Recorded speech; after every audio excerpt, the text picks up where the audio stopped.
Khandam pu Jesu, khan sing song mo, bakai Jesu, khana konin athau tai,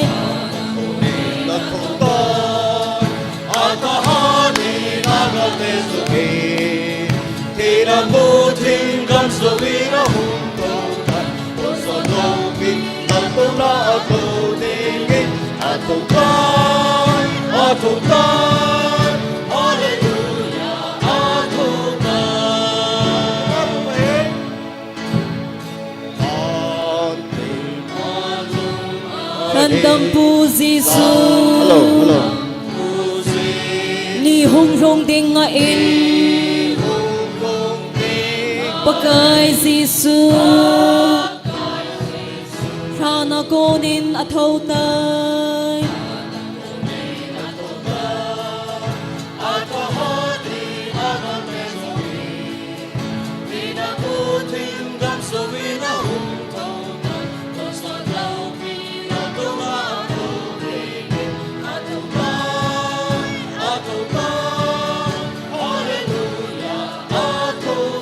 athan ngau mo ahi, Handampu Jesu Husin sung mo ahi Pakai Jesu Rana konin at hautay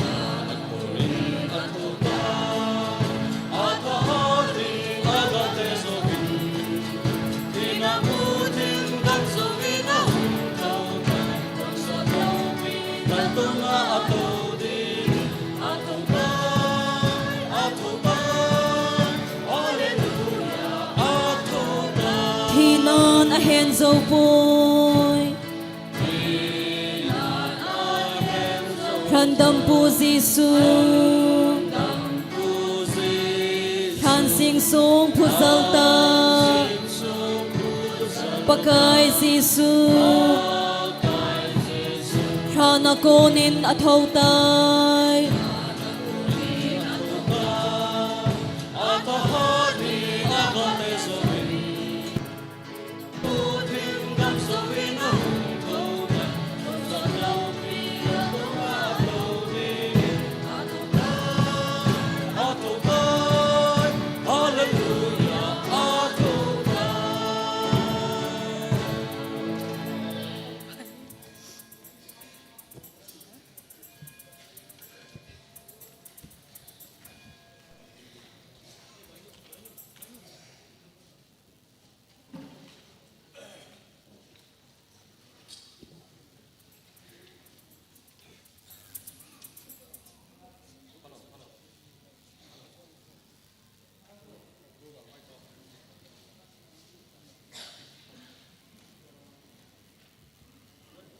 Hello.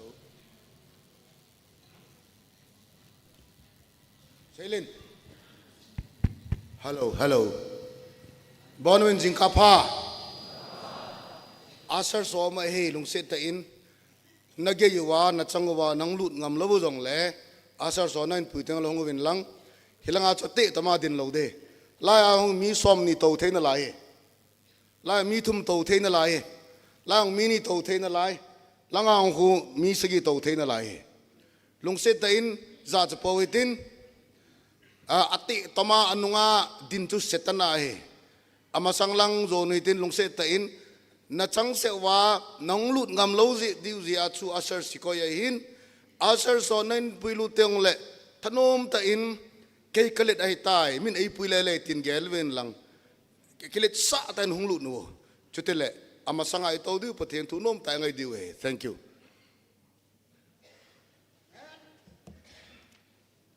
pakai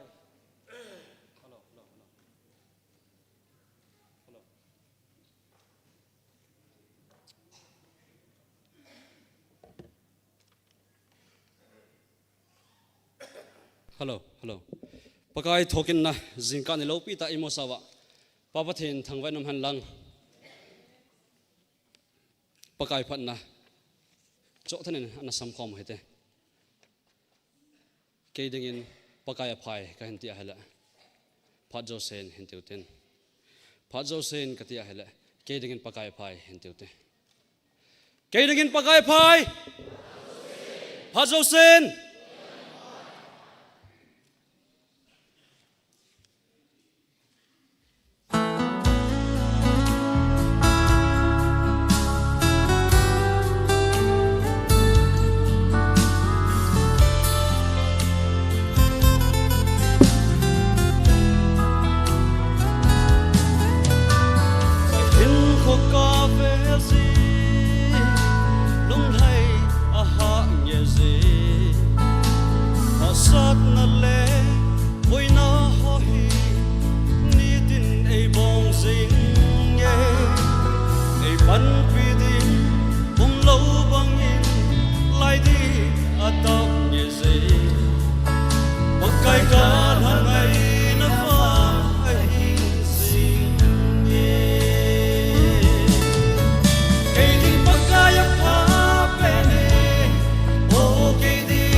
bong pe ho season eng ai lutin koi ma lo pakai kahin bele nang ma bo na hi kine na va ensu kenin pakai ka pene o keding ina pa e kalam hungin kilang hi song le it's a Jingkah he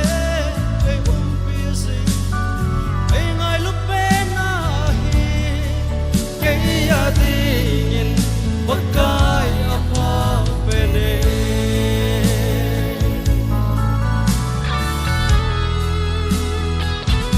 ke din pakai apa pene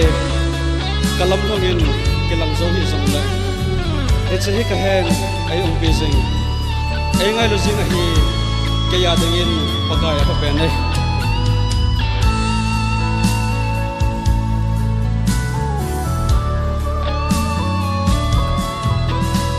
ang alam mapang ho puto lo awang wi sa drag te ho nambusa chu na pinakilang izong hitsi hikadei pe nakeng bula hi hitsi alu pen kinzong katasan ne kening pakaya ka pene o kening ina pa e kalam hungin kilang hi song le it's a Jingkah he e busy ay ngai lu pe na hi ke ya dingin pakai apa pene kenin pakai apa pene o keding ina pa e kalam hungin kilang hi song le it's a Jingkah he e busy ay ngai lu pe na hi ke ya dingin pakai apa pene it's a Jingkah he e busy ay ngai lu pe na hi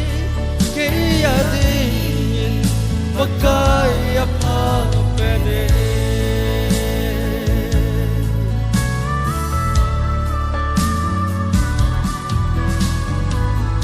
thang ko na Bible chang sim dangin pipil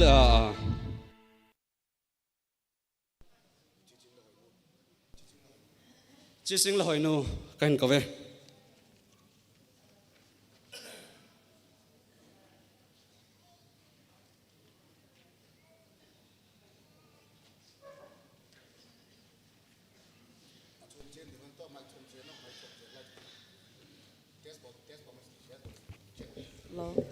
Low.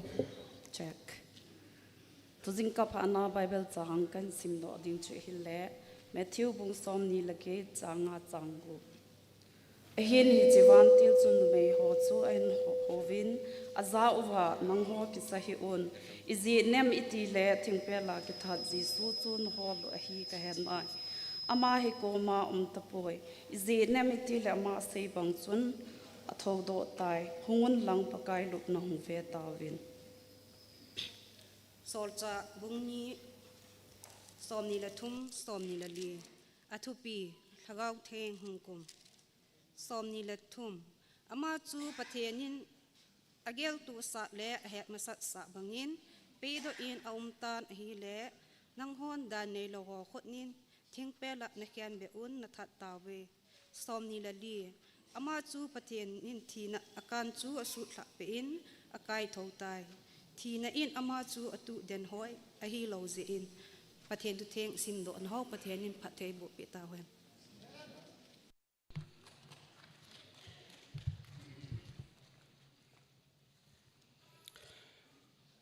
to Jingkah Senior Pastor Reverend K. Sitlhou thupi ngei ta hilovin thupi nasata hin sei pe deu he pakai thokin he ho ada nasata hin hezia he aman to Jingkah thupi nasata eti penucha hin sei pe deu he Houkhom lam kai ke golhang sat golen ka he in pu lamsat lovum former pastor in kipanataw ehin man pe dio hin ama hung kisai chaile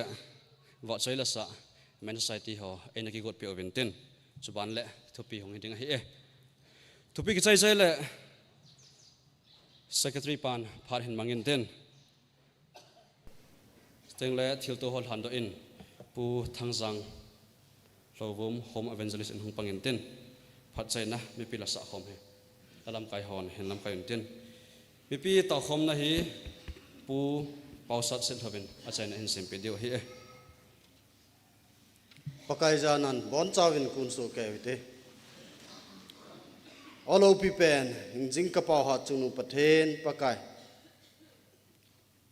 tunia nata san chate adinga chon sit gal jo theina dinga pakai nathu gente na hapta ni gup sung kang kiman cha naw sunga ta sam hing hinan pakai nang ma dei lo tam pi ana bol dong katin chuteng le nanga adingin ha sam nan hin ko tam pi ana nei jong le veng pakai nang man thina gal na jo atuni a lo pi ta pakai na thodo na ni ko ho kamu te ta jeun hallelujah tin namin kathang wa bin he pakai tuni Jingkah a nang ma thodo na ni ko kamu naw to kilona na chaten program kan ki gun ho hinche pi panding ka hitabin hije chun pakai nang man tunin nawa chaila sading hi hen lang na thu simpong ding hi hen lang na thu sei ding hi hen lang chuteng le za chuma hungkimang chading ho hi jong le veng program ming chong ho jo se nang man phat theina bu a kapar ho jo se pakai ka chai ka se win nalhagaw thengin na chate nei vop Jingkah wintin kapar ho jo se na ko na hin langin ehu hing kapakai ona jere Jesu mina ka tu me amen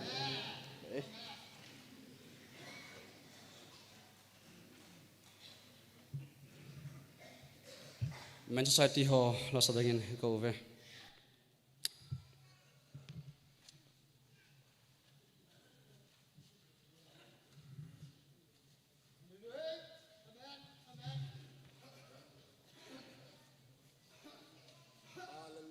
Hallelujah. Praise the Lord.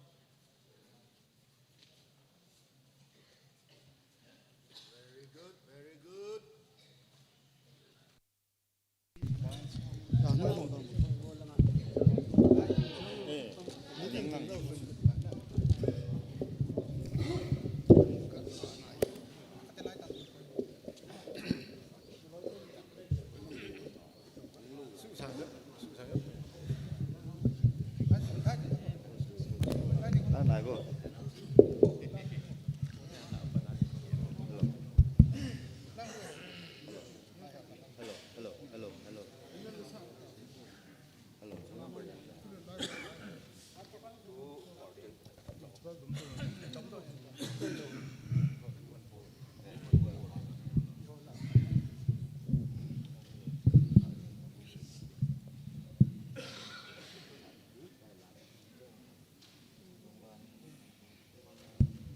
Patel opina dingin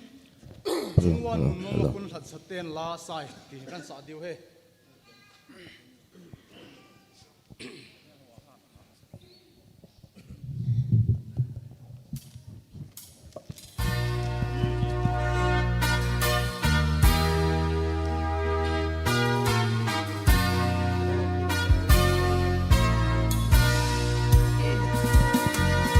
hello Hallelujah.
Hello, check.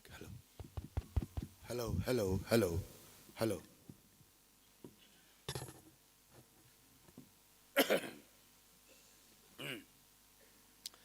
Avelin, Hobung mi te ho. Hello, check. Shailin hat sa jemo koi khane. Hello. Lahi isa ting le I oi ikiza le nu mahin. Tu say ting zon le I oi kiza le nu mahin. Lahi kizalo.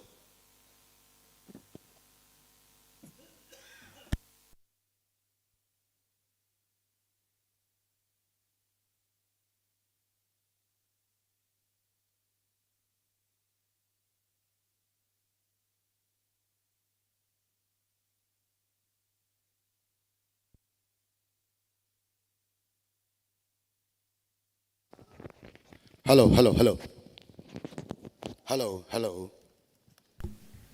Hello, check. Hello.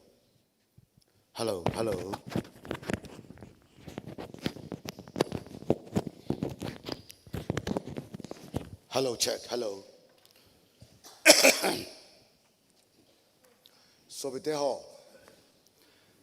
Lan sa tiang le. No khuna ki za ngai. No na ki za tiang le. Na la sa num ne.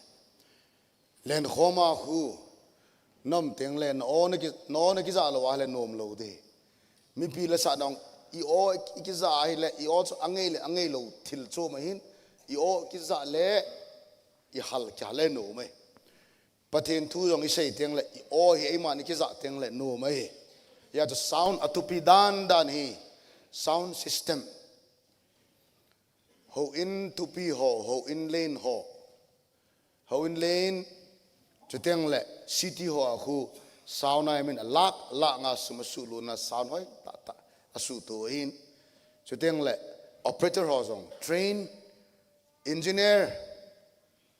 che hizi wa he idamule sound training zong ibol di wa hin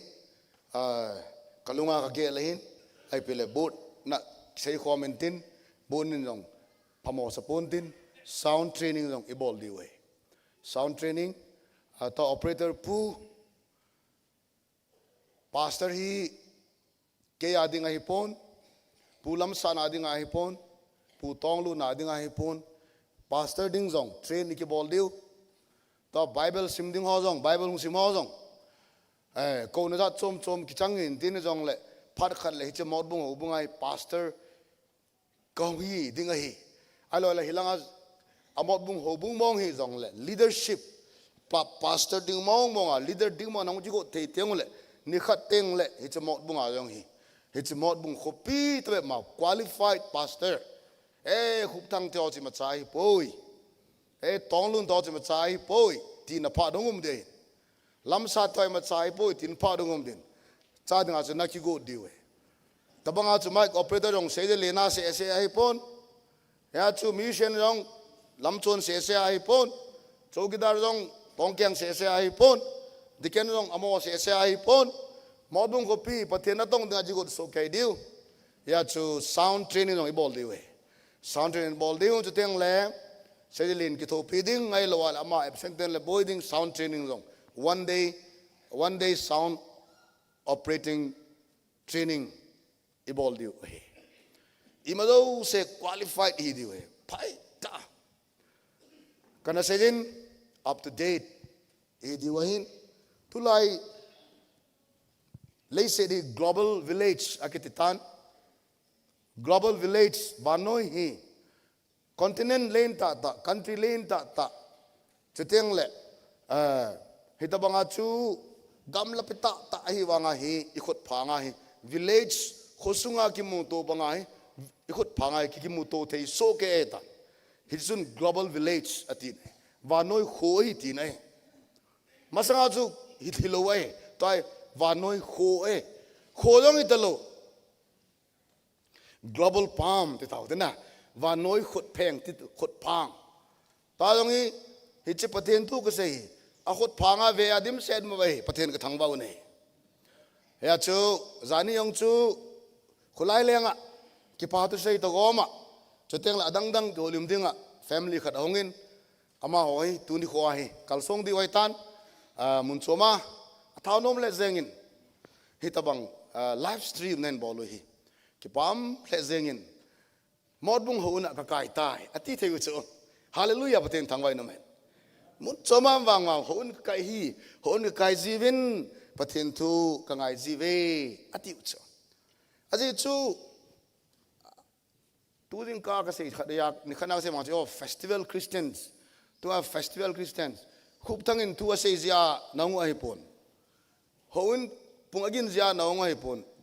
Easter Sunday resurrection day Asia hung tam ta no mo ya the festival Christians tam ta imu ve ka ti ai wanga chu ni khodanga chu tu pi sei min thang ta hung jong le kai de hi ve jon Christmas lewang chun achat mo kharin sei jong la anana a o ki jalo kharin sei jong la Christmas ya chun na kai tho festival Christians ya ju festival Christians tam pita nam wangwa hi pamam teng le pama hi ho bung ho in thangai tam ta mai pama ko na hi hey tua jong hi ave atam tam ding kata sen me ya chu pam be se jeng mi hon ibidinga ho nong kai lo hi tam KWS nong kai lo tam TCF nong kai lo tam ATG kyo ho ina kyo mo dung de ka kai ji ve ati chu paten thangwai no man that's a global village starts a global village lop dan dani so bite ho pathin ho nai I thau lok de zani la in zan khanglanga post khan bolin kalungel announcement hobung announcement achun WhatsApp group achun khan sejin ho in alume na the church is warm kan ti ne warm the church is getting warm ho in hi alume kati cho Hoin sunga pate ho thanu ta la khilo ka thanop dan chu pate ho men society ho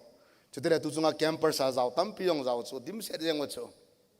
amonen sulum che di he pathin thangwai no men amonen sulum diu azi cha ten na to sat diu azi ta ten na to sat diu he iki to sat to ai le ki ha ne pastor jeng jong chu reverend jong chu to sat na chan ten ha che he ya chu zani to banga live stream aphat chom dan du family khana se chu ka hat chom chu ka tha nom chom chu ate live stream bol ho media team ho jong ka hat chom diu ta san no min he media team ho iki tho pi diu hi tun jong camera khat amangin phamo le jengin nei lak khala sang som git man nei amangin nei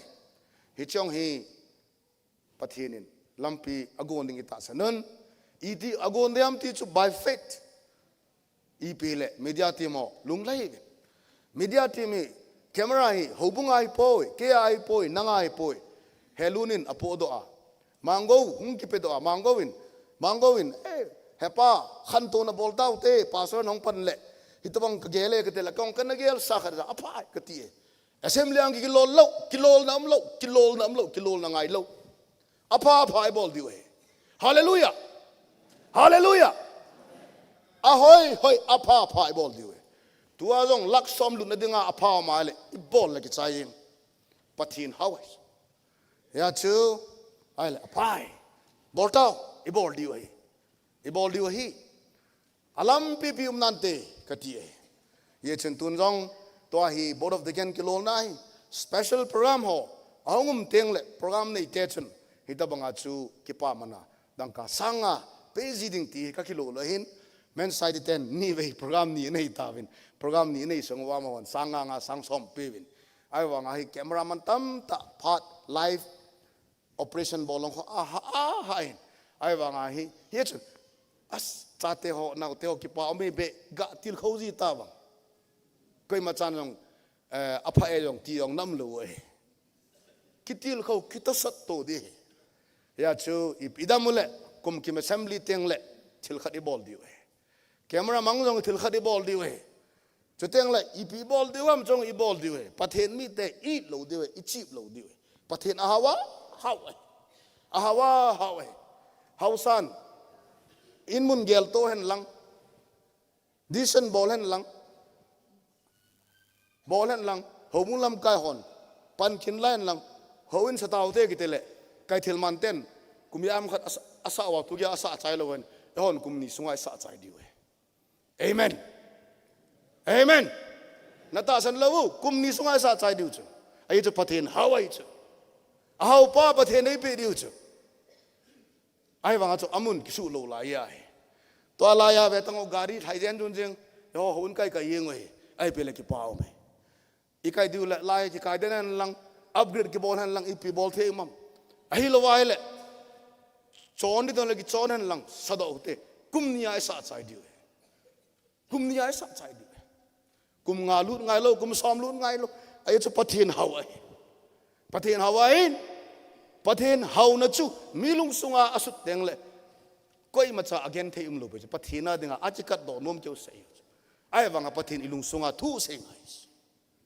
ya chu hedi chu hin ipile ki pa min chiteng le hona lumin men side ten an sa la kilun woman choir hon zong tu ni la dinga la cho ten officer kilun praise and worship bodong mission team ho church officer ka kilun ka bolwin anom le zengin a he let us be warm lumu hite rula pathe ho lo diu ngai luna pathe no diu rula pathe no hi dana pathe no kondak pon alam lo lovin ama bon aphunam te diu cha kondak hin la aga se tikit ve tau chen nati ki diu chu ama kondak hin kai ngen se a chen la sign pane tikit ve tau chen ihiti zewa iti we hin ihiti zewa iti le iti da diu ham mi lama langa kona hallelujah prayer bena hu ichi ala phat ka nei ji lo ja ka chi ji lo cha anop cho danum lo so patheno ko nom so danum lo ai chu pam hit bana hit ba thi khat chu system khat chu na chu ai wanga system khat chun ki kan be set lo no ta freak ta patheno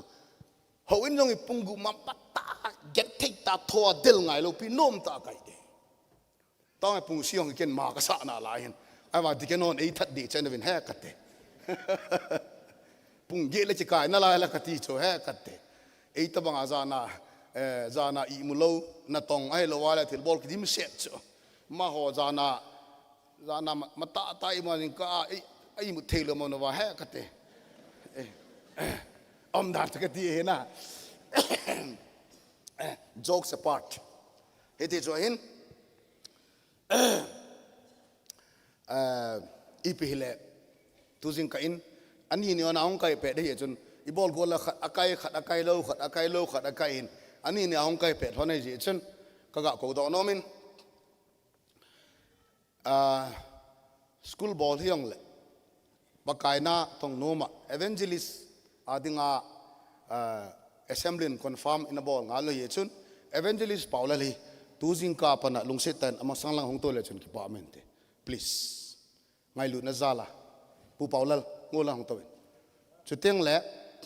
ngo mihem ki ti ei le ki do ma ki bola isem hoya la pai bangte chuteng le aban kina pastor apan sunga dinga chu license sheet ki pi hin hi chun license sheet chulat ala do tawin pastor pan talun hizong le as a former pastor khat pastor hobunga pastor anai sa khat hina pakai zala zana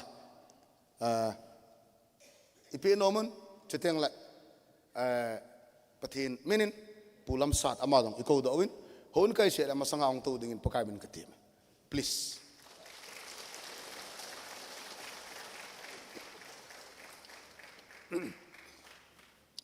to apana evangelist paula lein former pastor pulam sa dein pathen hoin nang kai se le avela ko do kit ngai ta lo ding gi phalam le la stage lam kai pathen na tong khat ka hi tin a hilangai nong zo ji dingu ti chu tunin kahin kahin tem nominate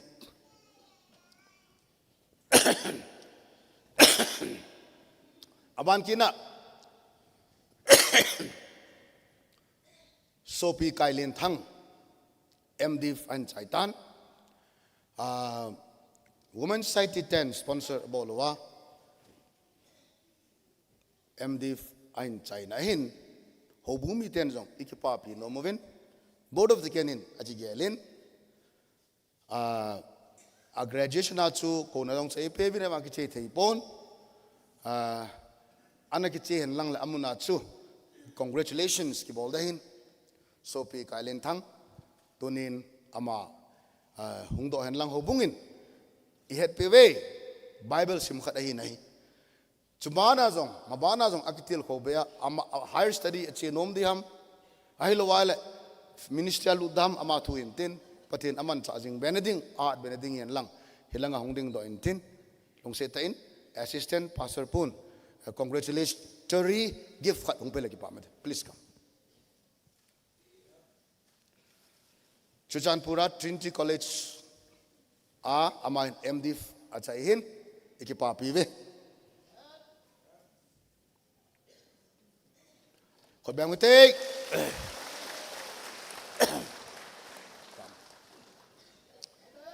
ikita sot to diu alin jong aneu jong ikita sot to diu pathin na to na hi alin jong ompon aneu jong ompon e homo na chia I to the na chewa pakai jin ngan sin ai pe he ti chu yel do te sermon part ai la ina intro in a line toi top na na sim diu he toi sermon lu diu hai tan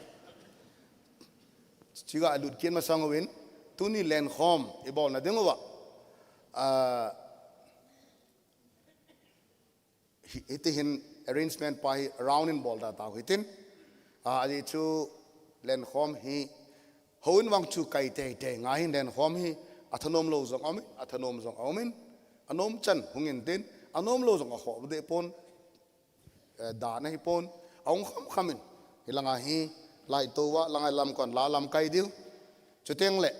pa te ho ka til kho ki nomin tha nomin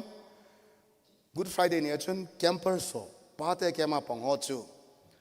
ama ho le mo amoi lam kai sa abol thei sa hi wa chu mo an jingol sa tu ya pathin an he nu le katik amao ki vai sa yeng we katik thanop dan chu a hi le pena chu amon ki vai sa wa hon khere len khom khanang chamon ki gon ki nu ba len khom khana chu ke ka sei banga free ta pathin ko e ong pa te ho chu ka gel do pa chu meeting ka ko le ong kham so ngun men society chairman pu ju ka ko la phone la pon secretary pu ka ko la men ka ko lu nin phang ma ju ko lun office kon ka to win ana sa thei le jeng win ka ki ho le mo win ho bunga ki man cha ding dan pa ten pan ala ding dan ka ki ho win ai le athaw nom so ke jin idamule tu it's a Passion Week Good Friday Resurrection Day hi ong ki chai chai le aveng venga program yung chan di wai ta hi che aveng venga program yung chan ma sang wa hi pa te camper so hin ama ho turn hi hapta ka na ki chayam hapta ni a ki chayam hap thuma ki chang ama hi in pe di we ama jong no win athaw nom le jeng ode pathen thang bo te amen amen di tawong amen April tarik som la ko teng le solal hungding ka bo sa di no lo chat but lo he kate April 19 le Sunday sing ka ni la hungde ama hon kondak hian lang lasa hian lang taunan lang Bible chang jong la mon panan ladiu thau nom so kejin he jon ama ho konsena ka bo la hin ya chu hapta ka na chiam hapni hapta cham ai lo wale ang ki chai teng le ai he nin pekin wo de le pe ki diwe chu danam po chu chu he ngai lu na zala chu ikitho khom du ikira sa to diu mi khat chu laziness is the devil's workshop kiti chom taset kiti hi satan workshop satan na to namuni chu ya chu mi cha mom teng le bol ma han bol ya su boy dit su body hey cái anh ngồi sao thấy cái bội next Sunday là sẽ tiếng gì chứ na sẽ gọi làm đi lòng sẽ làm cái tiếng têm không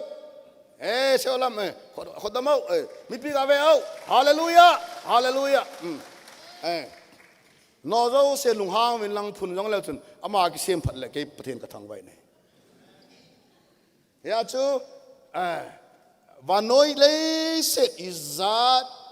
chỉ muốn lăng thagao mềm khá đến thagao ko acha na li patso mak thằng sakai ga ding không thằng sakai praise the Lord khot ba tay pa mấy ya chú cắt trâu gì chứ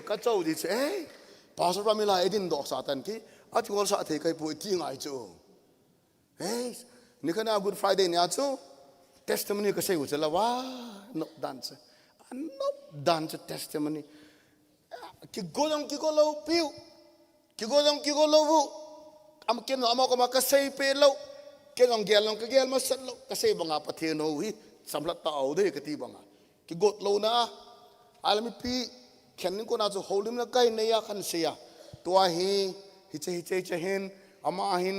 ka ki pa na holim de he ka sei de ti ka ti la ka te pa na chu sholam ko do in chu teng le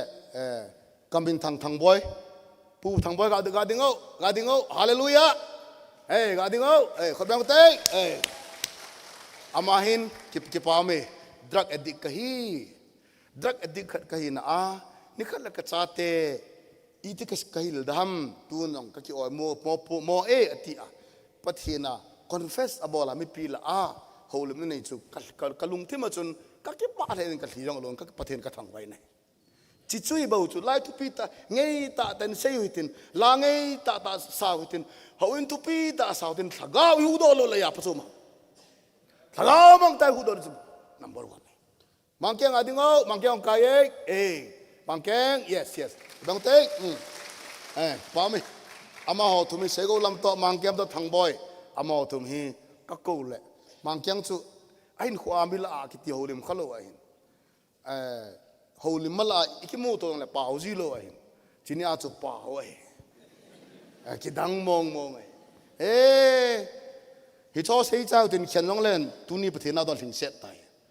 I tu pi yong sei ngai ta lo khen tao te cái điều long lên khó po izat phun nó lên khó cái sao bộ kỳ khó cái sao lâu kỳ ya chú thằng mình na to nom chú ai vang hôn to sa gì lâu thằng khát ác chỉ sa đàn hết dẹp hồ hin nó to sa gì lâu hung cái chỉ sa đàn hin khơi lụt gì hồ hin thằng nó tin gì thằng mình na to nó mới chơi lawai hal na hung lụt đấy halna kipana kikhelna pathenin vai hom this pathenin vai hom sad here too behold revelation I stand at the door and knock wow vevin kema kot khabula ka dingin kot ka kiwe dit the Holy Spirit is knocking the door sagau tegen kot akiwit and if any man opens the door, aticho, ko hile kot hongachun aticho. If any man opens the door, ko hile kot hongachun aticho ipigi say naham. Sagau ting pathin he Emmanuel pathin aumzi ihote patsya yum ihoto umich. Aumzing it umzing aivangachu kot ihot lo zewachu isunga lut zilowit. If any man opens the door, ko hile kot hongachun. I will come and sup with him, dine with him. Kang lo ding kay man zan anzan kane hom pi ding hi atit. Zan anzan pakai zan anzan. I will sup atit. Zan anzan kane hom pi de hi atit. Pakai si soon asay si hom to. Ama akipe do ding ko nila zan anzan anane hom va. Take, this is my body. Take in remembrance of me. Kay man he jina dingon hichakata sa dial donen chang sai nevi. Kadisan ni donon. Kadisan gay ma kato gentena nagial din donun atis.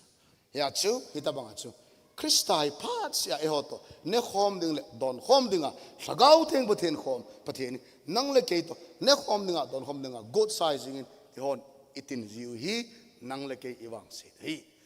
tunin pathian Houkhom kiti church kiti to Christian life kiti hi I would like to zat din ka khen nomen ke ka Christian life chu ka ina taw na kamana hin khu theng kamana pathian ka howa cheteng le ka ji ka za ta pathian ka ho the church Motbung kiti kiloi khom na khong che a ki kan ong uma cheteng le pathian tu ki sei ong nop lova la ki sa ong nop lo teng le ka Christian life I affect ato kha on the other hand lang khana Motbung pathian tu sei la ki sa no mu chu halachu anoma no pathian se bang pathian aman cha hallelujah kati ki hen do teng le ke man ka individual life chu Christian life ka man kit lo ho na bo chu Christian ka hi ka po do teng le ke ma de den khu ka man khat sei set khat dem na ka koi lut kala do ka hi ka koi do ai lo ale hin khu ba lang pa ka man hi chi yong chu di kit lo e chu Christian life Christian hin khu kiti khat na changwal hin khu Christian hin khu atupi in ani na Motbung kiloi khom na hi atupi amani hung che tu ong che to teng le I pathian ho no ma hi amani ong che to teng le Motbung jong ong hala lam ka ong ong hala lam ka ong ki to va ong ki to khom va che la song hal ta ji ko ong sa khom va pathian tu sim ho jong ta ong hala ong nop teng ong nop na khuto eman pathian ema changwala kinai na pa ong ki mat teng le sagau wan sata machal ben ine hi ti isu men laudu I changwal I changwal in Christian holong tupi ho in church life jong tupi hi ti jen tin don tupi alu tau hin tu jin ka tupi sei diu hi ahile a Bible chang ka simji in khatwe we le pastor kapan laichon hiche tung chang thu hi atopang in wang ka sei kapun hiche kan simdojin kilnan ka nei ji in aba atopik monga gelong ka gel khapon simlong ka simdo khapon mi sei na dong ka za khapon tu chungin pathin ke dang ta apu hiche topic tha be hi isei diwai ipi ham Jesus' resurrection exchanged with corruption. Jesu thodohna thutah hi nehguh chagu to kilheng tawi na hi. Wow. Jesu thodohna hi nehguh chagu to kilheng tawi na hi. Ipi kisay na ham. Azoin sobitenin Chiching la nun Bible chan simonin Jesu thodohna thu Matthew bung som ne lagit chang khat na pana chang tum sol cha le khabu an simonin hijichu even na hi le hijichu kasim lo da hin tun ka attack sai pon hijichu si even na hi le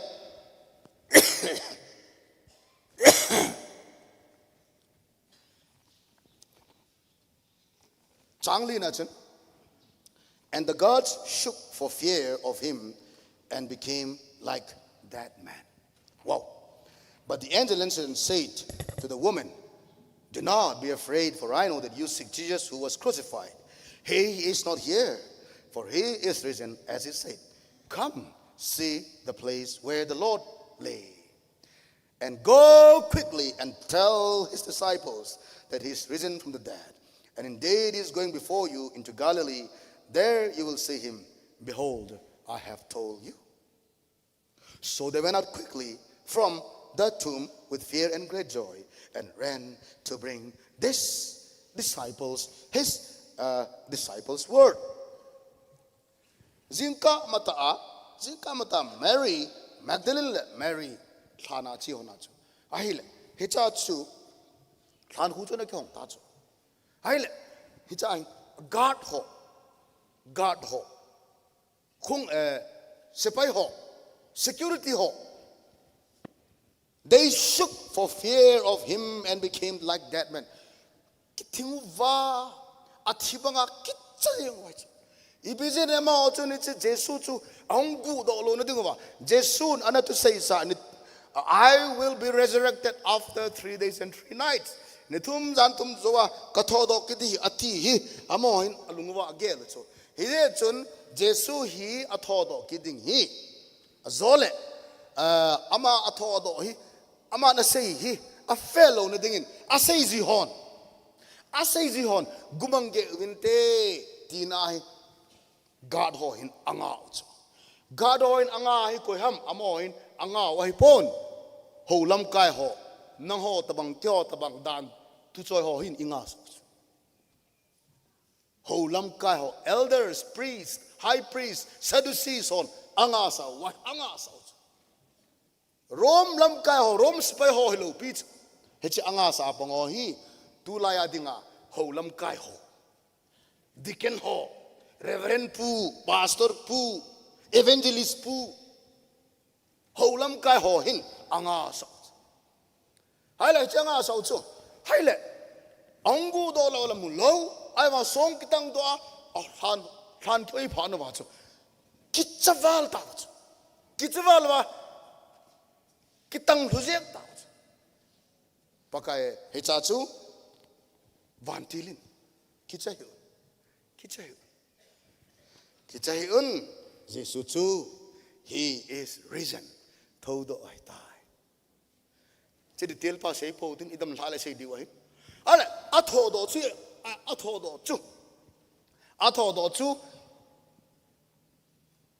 I had thoughts amu uchu to ai while such a great joyful phenomenon occurred chutabanga til kidang kipana lopita til so chun another reality of truth til khat chum khat chang som ni le chang som la khat nai su ta chang som la khat nai now while they were going behold some of the guard came into the city and reported to the chief priest all the things that had happened. Chief priest chu ho bunga dengan reverend pu senior pastor pu hi mai take kei tabang ho chun ho lam kai ho chun but I thank God I am not such tabang chu kai poi patien katang wai ne amon hit ama ko ma chu report ang bola til so chu hit guard sentry security ho chun til so Jesu thodo thu chu asei tau chu what had happened till so ho chu asayuta chu till so amu chu say chu when they had assembled with the elders and consulted together wow hedu chuna mo chu ki kho khom dan ho bung upa ho diken ho lam kai ho women society lam kai ho TBAI lam kai ho MBC lam kai ho men society lam kai ho hong kyo khom ta ve ti chu Hongkyo Khom Tave. Then along Timbachan, they decided to give a large sum of money to the soldiers. Sepai ho chu, hite zan khuwa ke ya nga guard sentry apang security ho chu sumtam ta peding in akyo khom tave na he. Bible na say hey. Matthew bung som ni lagi chang som lakhat chang som la ni. Saying, I say, tell them, Ama homiho kama says, his disciples came at night and stole him away while we slept. Zana kay bun mang kawin. I say, ite ahong. Jesu longso agumang tawe tin session. Hechi danga hizad large sum of money so hizad diba large sum of money so large sum of money hizad diba ha. It's a large sum of money to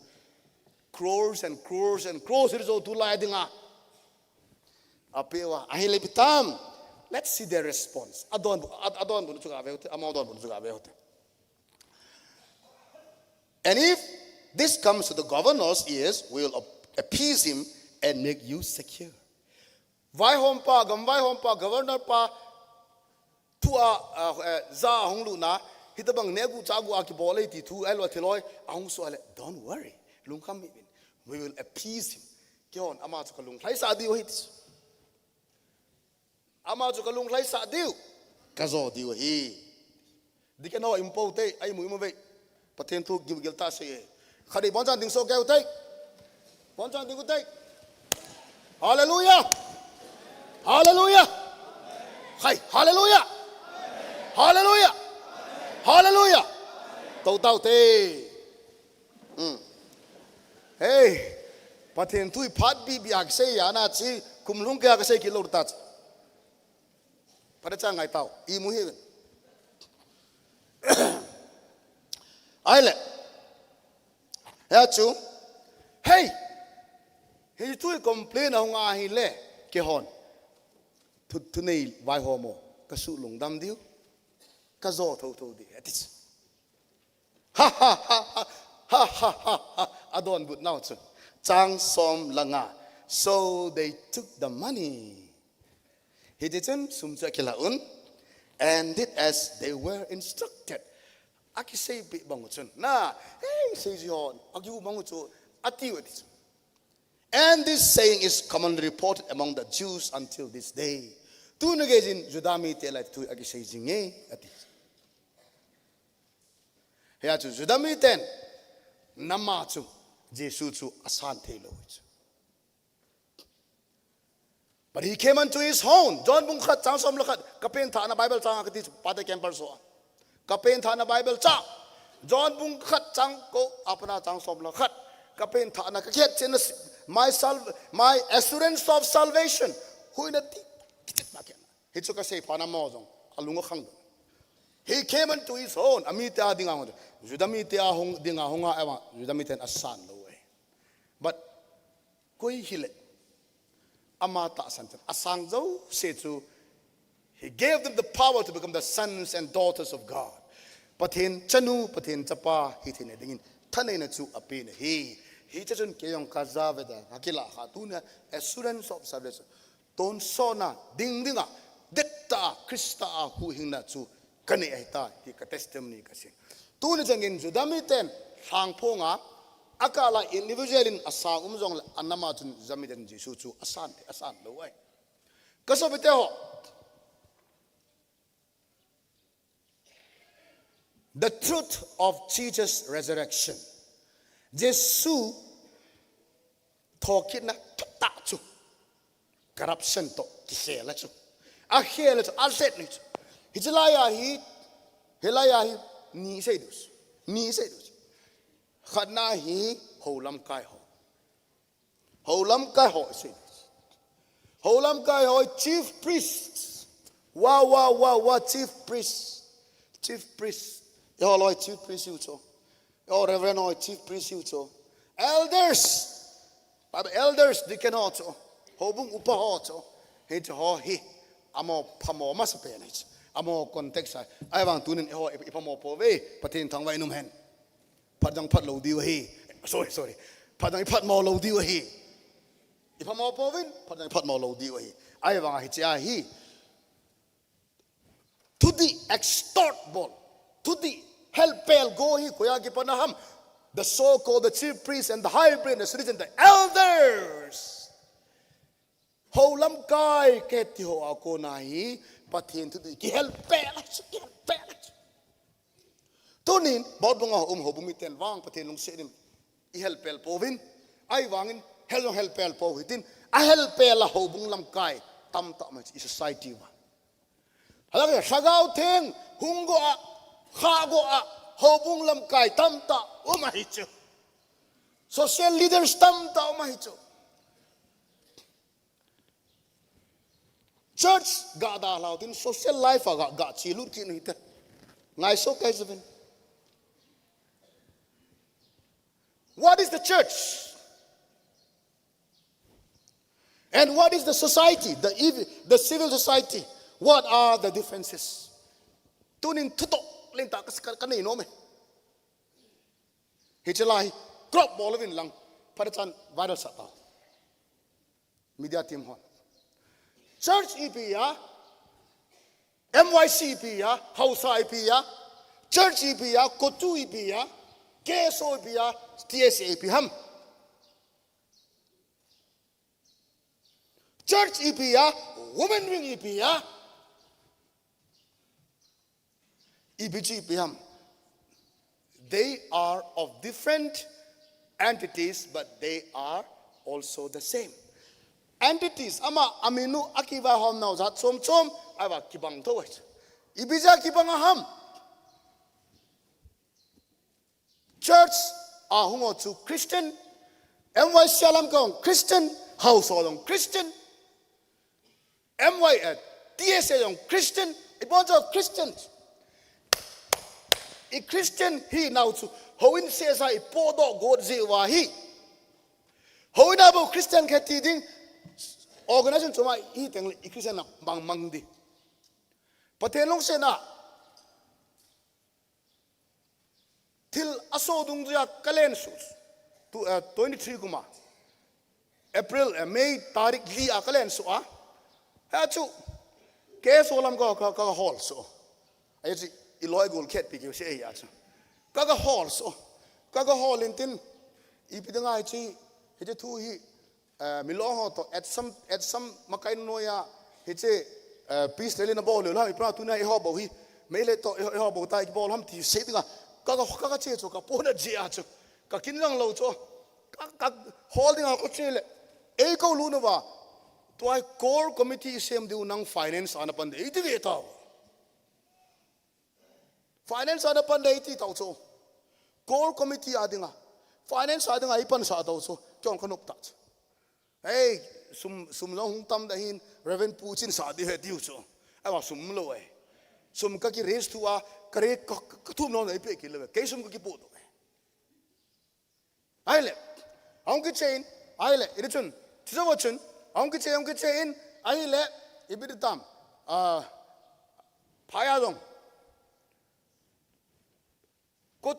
Tazu kotu peng lo lai betu core committee kitis. Core committee akitin hitche core committee na chu khicha chu ke chu mi pi hacha dinga ka jel so referent khat ke zia chu nehguh chagu dinga ka lu lo pi chu ke ka lo se dinga ka lu lo pi chu ngai lu da to dinga nama dinga nam ka hu chu pathin na ka to hi ka ti chu tpe na chu mod mo long tam tan hewe ma nam pi na he a head low till so mahi a hopo I want patin a he kagachia ka hu do hon long he ke mi lu ho long kai poi patin na tonga ka ki hu zia chu kapan panazu lunglut ta kapan Christian te chu ipia lu jong le chu na Christian ina chu podo le chu ni site you nom dich ha chu ai le ta chu phaya cheding gari podo ding dewan koi manom ta lo pi chu hey pinam chan thau podo ding hi yon gari podo di hui kasap ta ke gari ka koi to e ka ka gari thum len tola kangas ka gari ke ang kanga tai to mi hum to dim set len to gari gen ka ke tol kit gari ka ke tol ka jinu chu ki thing li di aya pathen no jana hi che pe na chu hung savum la va lo lai pi ai ma ti ja ka che nitom ka che achai na ka che na chu first MR second MR ka che second MR ka che ya mi do hon na da kan lang ai wa jong mi til pha bo den ade den in sumi te ti so na mod bo ne ve da the wang wa hi mod bo ko hol ma sat so he ve ta mangmlen ko dong la chun bo na het so ke mangmlen khun CO pu e sa ta mai mi mod bunga so pyo chuna thang boy ka chapa nen pui do tai de ai chu ik pui do ni ai ding wanga chu I pe ham ige ya ala ban ji chu ya chu ai la kalulu na hi lam kai pu hi che commander pa chu me lai pa chu ka ki zol pi ai la he ta chu kong chou pi ta chu ala ta chu ai la ka thu la ta chu chou pha na hi mi ho chu hung ding am ta gari dim set car jeep ateng le bike gari dim je mi kha dunga oi pu gari yong khan ki pu do di hin Eza dawe lung se tan itakari kada hado ati tauch commander pa kumak sia oza ama hong do ngalo wa hile gari hong lo le thelo de kati ale hi thelo de zani la ata dong chu azani la chu ale nini la le ta haukhlet no seng ma hin bulu chu gari ang chu hije thil so an kati zawe ka bolo de de chu measure pu ka ko kina measure pu ko ma sir thil so men chin so iti thil na bol dham kata ama ko ma ka sia okay we'll take care mantri pu ki khel do ko la ban zo kon pu do ta be pe na chu measure pu do kyo sa measure pu na sei pha na chu hije commander pa chu okay no hoi dai ordin hoi lo zro ti ba khong ki la gari dim se khong pu do chu pathen thang wen hallelujah ka ki sei phat go dai pon pathen na to ki ti CSO a dong pathen na to ma lo pi chu ibam no nehguh ding loi chagu ding loi anom sidinga lam kai na panu ha cái to nó dấu sẽ lung lút ta các cái pis lung lút ta các cái pe tua rằng hậu bung anh ấy pan sang alo lệ abon cha cái polo vanga assistant pan in sung kin ho ai lo ai lệ kin ho izat tam zo man ago ne hậu bung a ki vai hom na administration cho tiếng lệ meeting cho tiếng hôn cái hỏi kapo hít se kapo vanga hi các cái chol lo chu dunia ko le ka dam mo je yong ham tele hobunga ki man cha ji awang pathian ka thang bai ne tuilu ni khwa ka dam mo pum ma pathian ko ma ka ta wa ka ji nun bolta pathian dam sa tia kalut sa ima cha ka ti lo pi ima azanam ka ti lo ala good friday ni kong dam mo ta ni lang kong kai thei pon ai wang pathian na ka to ja ka thi jong thi ka ti chiken society ana pon kita tan pok ta ya chu Christian te chu hobunga pangjong le hoilai pangjong I Christian au ji bodol hijia chu ya let us come back to the topic ito pa look it out ha chu ai le church elders priests ho chu ko hoi ta ati ai le ho langa ati le kyo ho lam kai ho chu tiang le kilo khom de la ati le president ho secretary ho na huge simang pachang ho news house ho news in people mi pi hin dang cha uma tilpha adeya kot hon noma ai wanga lam kain ko di kha teng mi pi chat thilo etang nama dinga sumyat ito daw taong sumyat ito daw taong ai wanga sumchu hoilanga lunam achena ding dolin che han lang akiman na ding dolin mang kimang hen lang hile tunia hi itu mu es ewang chole suma ki thad do lo pon ai wangin ipam again te ho idp a cheng ho zo achan ding dol ki chan sa hen lang amu ding dol ki mu sa hen lang chu teng le hi cho ding a chi zanga ka to e sa kiti ho chu hi cho ding a chun lut chet hen lang hi le society jong ho in jong iza ka I khan tu tis thi chu lut da lo pich ho bu a ki che mim chiu chu ya chu nagel da hai wen kitis audit hi internal audit ki bol chai da kitis auditor lut masanga tu changa pa ta kem chung chang thua audit di bol diwe tu ge ya hi hunglu lo lan hunglu din kata sani hunglu de ki go bai pa ta kem am ki sumang izat ham internal audit ki bol chai ding auditor ho chu amina auditory sa diwe women side di ho internal ki chai di biwai fo ki chai di he chu pathena leise chunga ka sei chu khatwe money and church hobung le sum kana sei ne jingkah chu tu jingkah mitam ta nang kai wen neo chor ga sei lang sumai hu hing na ki mu theya sungai thi na jong ki mu thei chu achai na chu pathena ai tho to chu ai wanga chu operation ki bol ding ka chu sum nei lo ja operation ki bol na thi chu la laksom ki lu na danga kidney la do laksom nei lo na thi ta chu la laksom in hu hing chu ama pathirin nadam sa ai pathian nam sa nga lampi chu umai tu chung ayong campers kema speaker ong paisa pe uchala sumpida la ba del hung dai ve tao ai chu gen thei chu sumbeya pathian na ki dong thei lo pi chu sumbeya pathian na ki dong thei lo pi chu sumbeya khan to nam thei lo pi chu ai wa sumjiang ki thi thei ki na thei ki pe gel thei chu ki bung gen thei chu heji a chu heta mga chu ima ho ito nawa ho lam kai ho mi oin komite o jong khan to na ka dei chu in people asia ma pato khan to na pol wal kyo chu ka changwa khan to da khusung khang to lo de chele ke omega ka khan to wa nga chu khusung khan to de ka dei sala omega city ka so de chu kum nga sunga to kum to bo ka del ta chu omega city dong le Motbung city de ka dei sala ya chu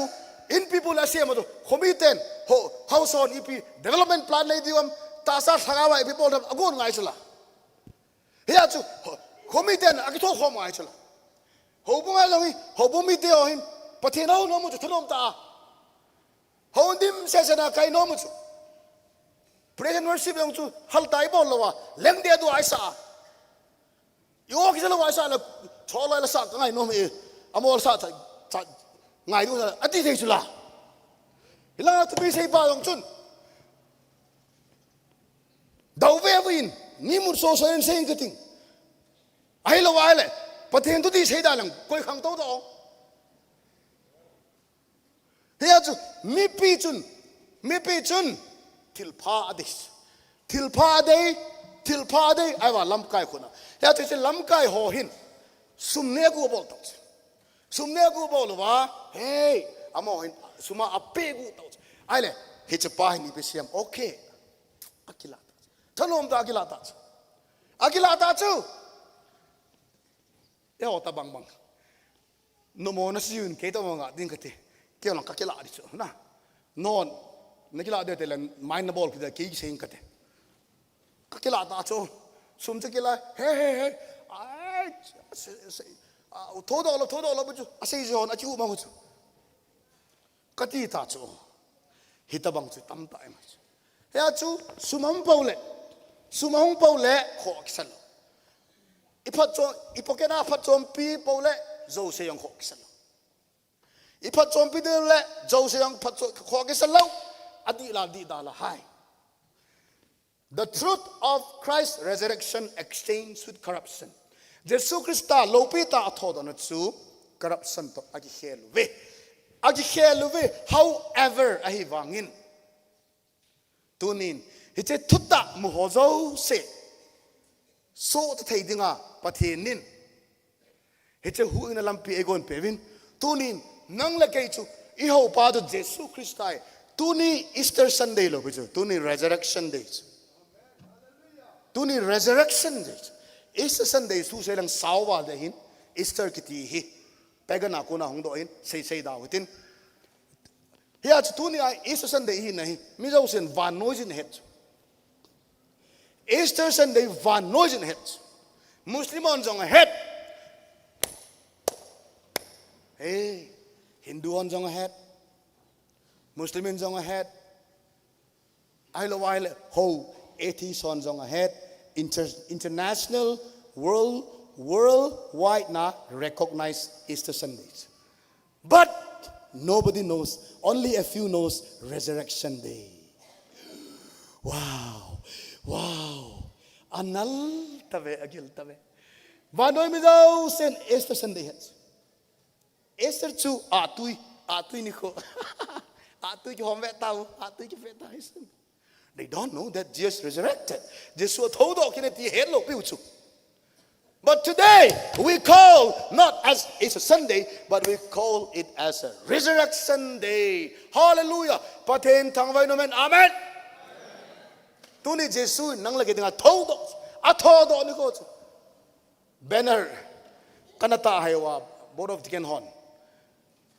ai to good Friday zani masani atu Deacon khanin tu chungai banner praita lowa intia meeting a po do le เกกันเจตปูนก็ดำโลเจชันอันนั้นพูดเลยบอลดางาลตาวเตอันนั้นที่อุชันพยายามอากิบอลดางาลตานกันนั่ง resurrection day กักติละกทานอมโซสัลละเฮระ resurrection day กิติละกทานอมโซ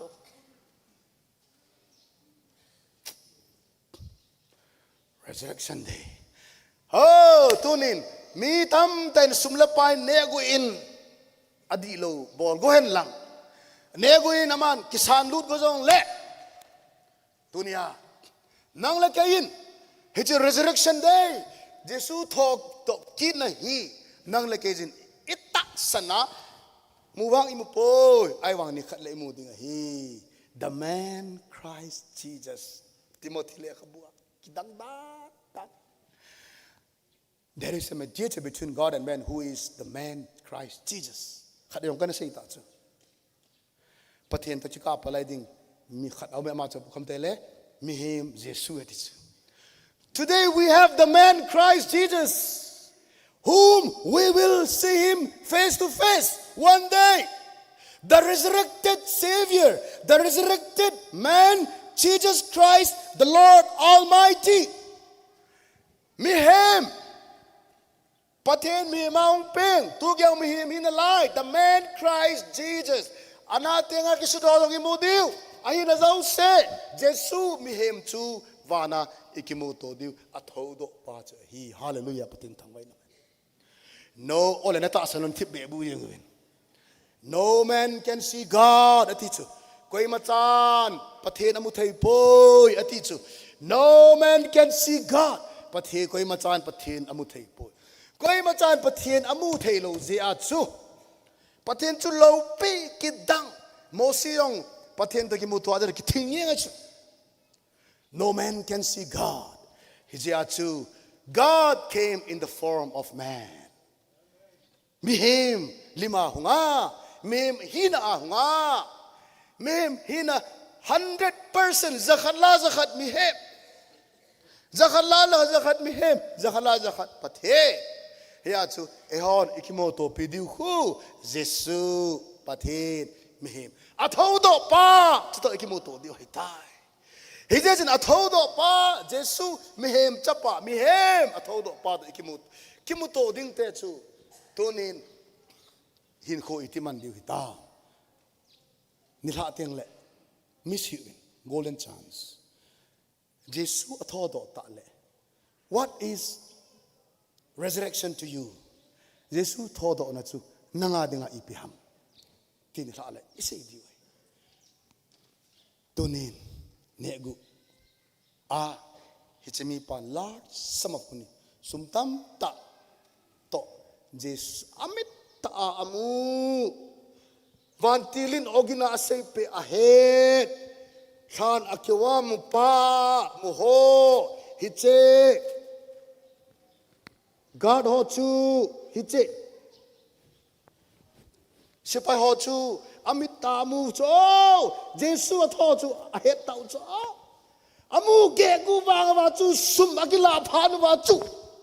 ฮิเจอามูจูอาฮิปอยติเทงับจาฮีไว้จู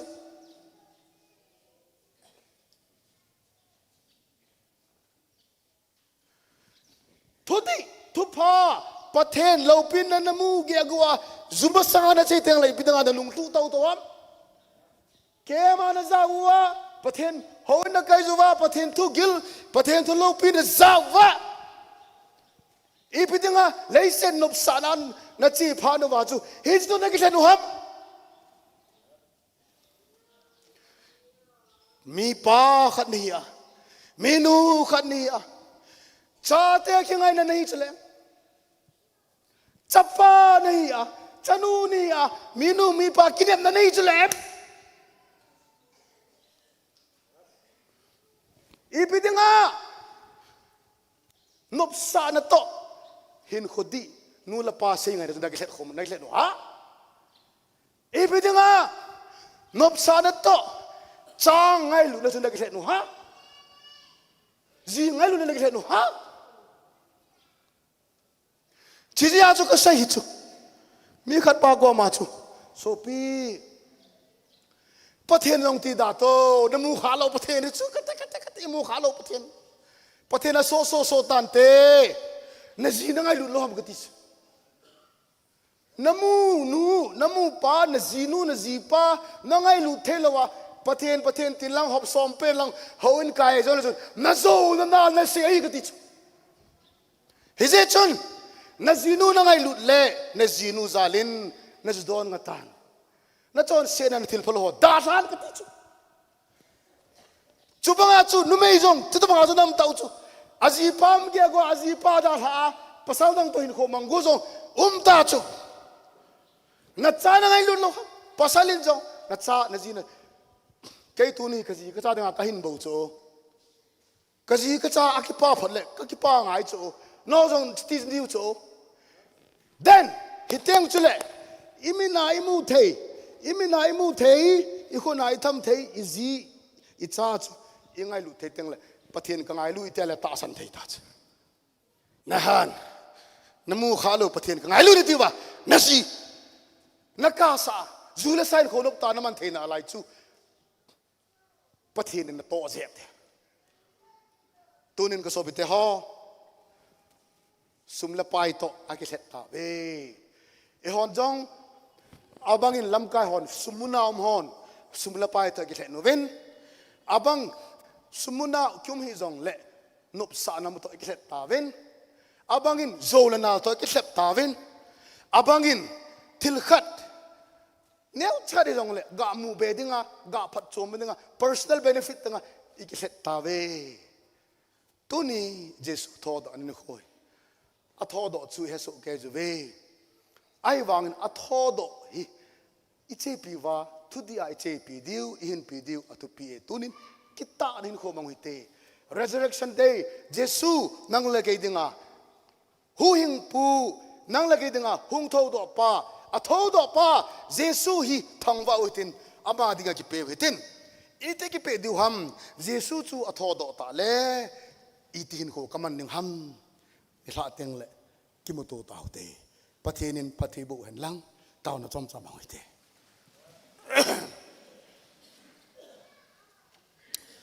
Opakai tu jingkah na sok kamanas pondo sahi hepa nang man lung se ta in na so adingang akitil khobe na le amachal be na aphat chom na hi hen lang angai zo si adinga jong pakai akiphat chom na le akitil khuna be che dingin na khuna kang ta vi nei vanoi le set pum pin es sunday he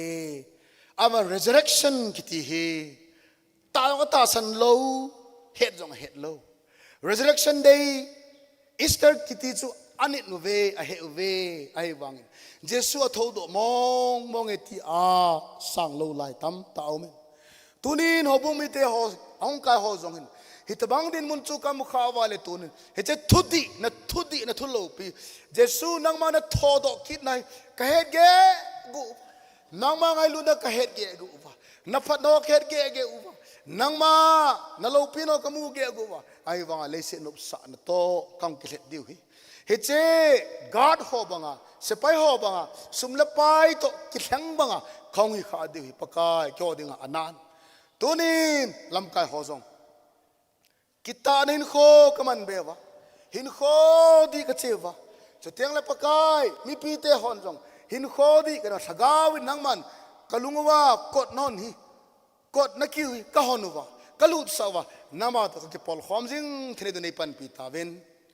sun deng le nangma wa chala sa khom thejen ka sa khom di nila teng le nangma thu a khong ki man sa khom ki diu hin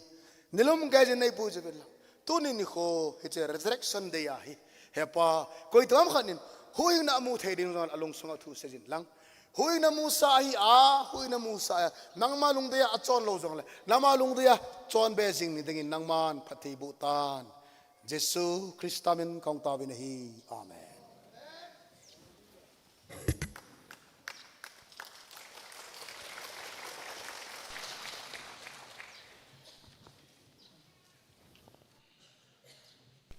hello mizo sin ahead thubu khat ka hin se nomen jan hin ha jong ขังทัเตกันเนี่ยละจานซุนกันเซนตัวให้ชมเบขัดกันเซนน้อมันประเทศโลกนี้กันเซนยังไงจานละจนภาษาปานอินโกเลนอิมจากิเซลวะเหโอกิจัลวะเหแล้วอินโกเลนอีเป็นงาอิมจากเซลวะกัตยาออฟฟิศอาคัดเซลอามาจะเอาอันนั้นโซลวะเหนะจะเป็นการเสียหายที่อะไรประเทศนี้มีอามันสานนมพัดเลยเห็นอารมณ์เปียกวนเปียกกันเสียน้องเหี้ยประเทศทั้งไว้น้ำมันลังทุกปีไงตาเอซีเป็นบ้านว่าอีกป่านเอาเวสานินอเวลินขดหาแบบเป็นแบงกิลหิตตุน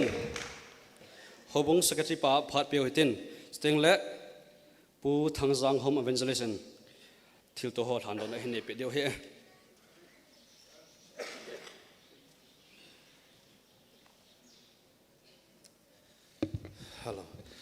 Resurrection Day ทุกปีฮัลตาไอพอนโดเปียวสินเดอร์พาสเตอร์ปูซาเลนประเทศทั้งวันนะกันจงกันไปเกณฑ์นี่เฮ้สเต็งละตัวจิงกะพัดมุนจัดจมเห็นสุบุริตหอจูเสียจงอาจงปากกาจูเจสุเมนินกิปาทูกันพงนี่เฮ้สุนเต็งจงเล่ประเทศว่าจอยนั่นละสักแลนคอมเขาอินสุงะในดิ่งว่าเห็นปุงซอมละขัดเลยกิปัดไทยนาดีวินอภัทจะหาบุงปีเตทนมตาเขาอินมุนลังประเทศว่าจอยนั่นละสักแลนคอมนาปังดิ่งะยุงคอมดีวินกันเตมูเวประเทศพัดพายไปเวนตินนิทาเต็งจงเล่ Resurrection Day นิทาประเทศเขาคอมนะทนมตามังดิ่งจะเต็งเขาอุนกายดิ่งะกิกดโซกายกิดดีวินเขาบุงมีปีกันเต็มกินเวนเฮตัวนี้จิงกาอินปากายทอดกิปานไม้จามจงอิเสพพอมวินจะเต็งเล่ไม้จามทิลากันซาหินโตจงเอามินจะเต็งเล่อันงอลเนซีอันสังหินโตจงตั้มเปียวมินจะเล่ฮอบซอมหินเปมีซอมทุมละโกเอามินจะเต็งเล่อินซุงไม้จามสมาหินเปดังกะมีซอมนีอินซุงซอมนีเอามินจะเต็งเล่ membership ฟันหินเป member ลีเอามินทิลเปเขาอินมุนาเขาอินส่งเห็นจอยรูดหัวจูสจาลินอเวลินประเทศทางวันนะเอเปวินอาเทนโซดิ่งินEvangelistsปูพัดกันไปตานะเฮ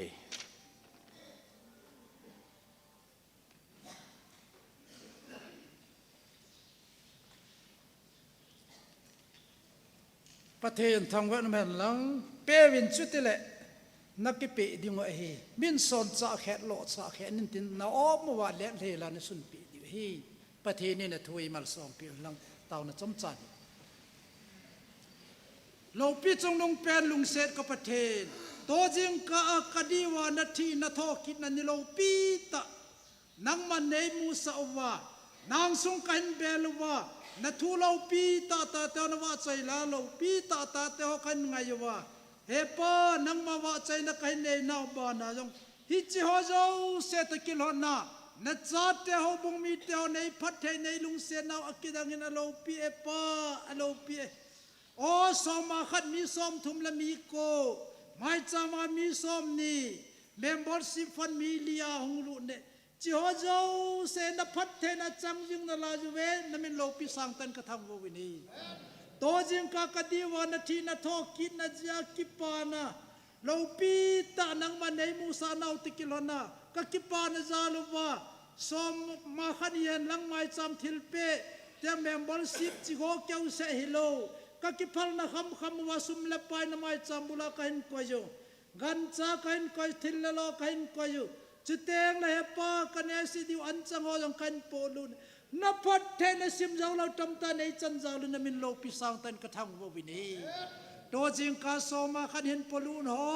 นางมาดันสงเอานัดตัวนาพัดเทบอนสูเด็ดเป็นนางมาดึงอัตตาสันนาดินเดนเอาโซเป็นอันนัดตัวนาเจ้าเสียพัดเทบออินสมาขันหินปลุนหัวเจ้าเสียวจงอังไงจานหัวเจ้าเสียวกิปานเอาสู้จำกิมเปโซเกจินมัมเมมเบอร์ซิมหินเปหัวเจ้าเสียจงหัวบุงเมมเบอร์ขัดกะฮีตีอาเหตุจังว่ากิปาเลทานอมาหัวบุงให้ปันลาจิมเทนดีอากิปานเอาสู้จำกิมเปโซเกจินตัวจริงกากดีวานาทีนาทอกินะกากิปานจาลุวาสุมเลปกันปลุนหัวเจ้าเสียวกันก็หัวเจ้าเสียวจังปะกายนังมันโจในลุงไหลเป็น na cha te sum la pa hin koi lu no zo se mai cham thil pe hin pe gan cha hiong le cho zo se hin pe a chu teng na namin za la ne si ding hin choi an chang hin choi ho zo se hin ki choi lu no zo se nang man phat the na bo a an choi lu no zo se la gao ki pa ne la hal na ne su di mun kain khol hong ke ju wa nang ma chu kain naw kadam naw ton san hin na lo pi ta chu nang a ko na ka chan hi ti gel do jung thei ding an choi lu zo se nang wa an sung ho wa la gao la ta sa tu la khonung chan ge ja ding ki pa nan la gao ki pa nan su dim so ke jin ti ne nga ka ta ve to Jingkah hung ke pulun ho zo se nagam ke len na man cha ding kai ta win hi cho zo se nagam ke len na dinga ga tam ta nei se pe wa gim nam tu bang nang man nei san pe win ti ho zo se na khona hin pe do angai lu na thisanai la do ha chung nung ka paka ju Nazareth Jesu mina ne nga ka ta hi amen.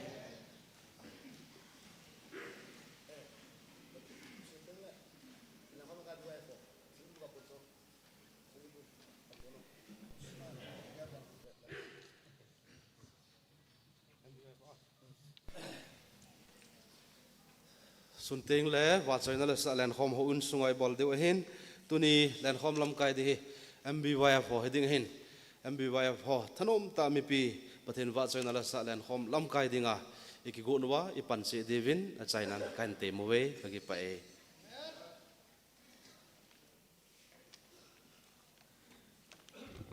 MBYF te sun tin lam kai di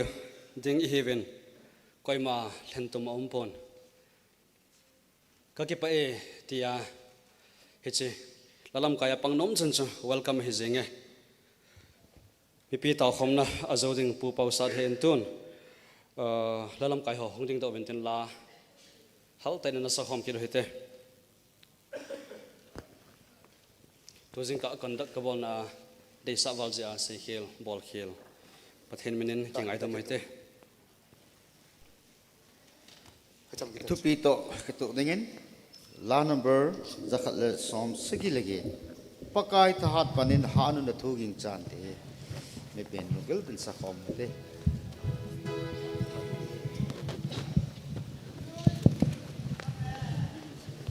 me bon chan ding te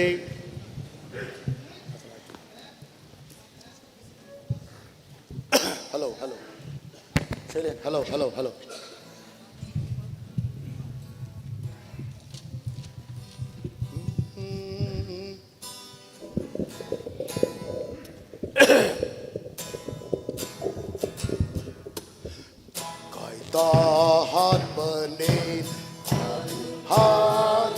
Thu phật thiên phu ngôn hàng sam leo vin gal sa lung don na azong aman ay kai hoi jing ding pakai mina koi ham ay đâu thay ding det nun thu di a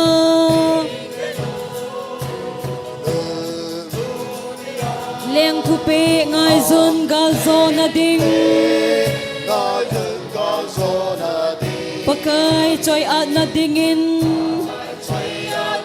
athu te mol so din pakai thahat panin ding det nun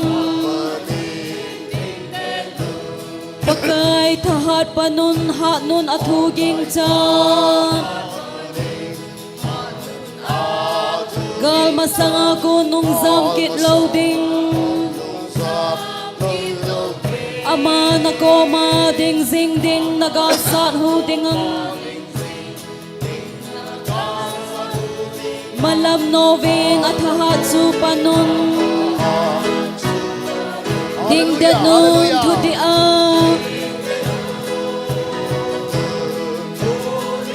leng thu pe ngai zon gal zo na ding pakai choi at na dingin athu te mol so din pakai thahat panin ding det nun pakai thahat panun ha nun athu ging chan iti chana athu te thon ngai lo ama na khot zet lam atu zinge ki chahin pakai chu ta san zingin ding det nin ding det nun thuti a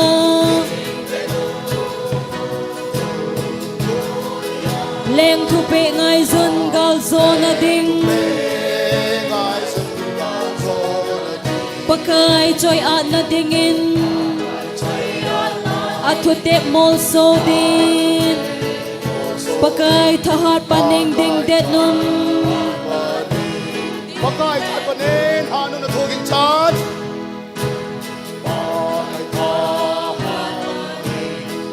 atuk pa them khomun thang sam levit atuk pa them khomun la sam levit gal sa lung don na azong aman ay kai hoi zing ding pakai mina koi ham ay đâu thay đi ding det nun thu ti a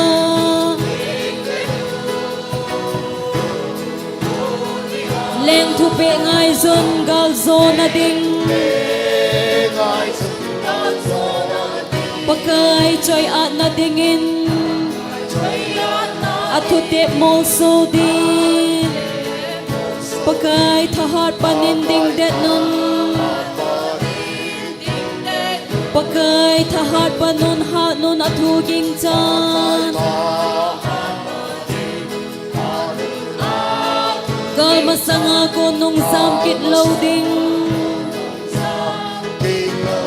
ama na ko ma ding sing ding na ga sat hu ding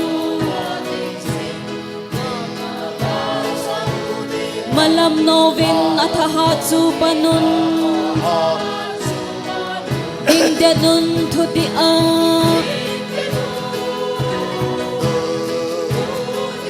leng thu pe ngai zun gal zona ding pakai choi at na dingin at thu tep mol so din pakai thahat panin ding det nun pakai thahat panun ha nun athu ging chan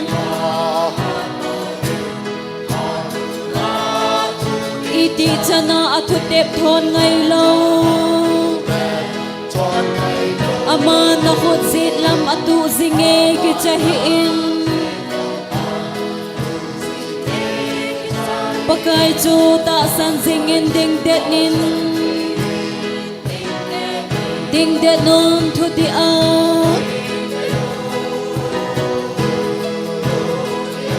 leng thu pe ngai zun gal zona ding pakai choi at na dingin at thu tep mol so din pakai thahat panin ding det nun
ngày lụt na sáng pena e ngày lụa